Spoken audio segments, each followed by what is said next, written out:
April మొదటి వారంలోనే ఎన్నికలుంటాయని అంటున్నారు కిషన్ రెడ్డి. మోదీ వచ్చిన తర్వాత ఉగ్రవాద మంతమై దేశం ప్రశాంతంగా ఉంది. గతంలో కాంగ్రెస్ ప్రభుత్వం 12 లక్షల కోట్లు దోచుకుంది. మోదీ ప్రభుత్వంలో ఒక్క రూపాయి కూడా అవినీతి లేదని అంటున్నారు కిషన్ రెడ్డి. కరోనా కష్టకాలంలో మోదీ ప్రభుత్వం అందరినీ ఆదుకుంది అని అంటున్నారు కిషన్ రెడ్డి. ఏప్రిల్ మొదటి వారంలో మన దేశానికి ఎన్నికలు జరగనున్నాయి.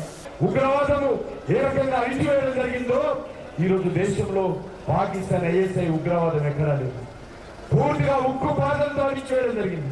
స్వాతంత్రం వచ్చినప్పటి నుంచి ప్రధానిగా నరేంద్ర మోడీ అయ్యేంత వరకు కూడా ఈ ఉగ్రవాదం ఏ రకంగా ఉంటుంది మనకు తెలుసు.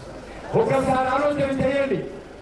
నరేంద్ర మోడీ గారు ప్రధాని కాకముందు దేశం ఏ రకంగా ఉండింది, నరేంద్ర మోడీ గారు ప్రధానమైన తర్వాత దేశం ఏ రకంగా ఉంది.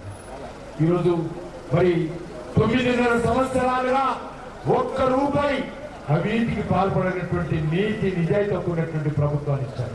వారికోస్ వెయిన్స్ వ్యాధికి కేవలం 30 నిమిషాల్లో చికిత్స. కాల్ చేయండి 9989527715.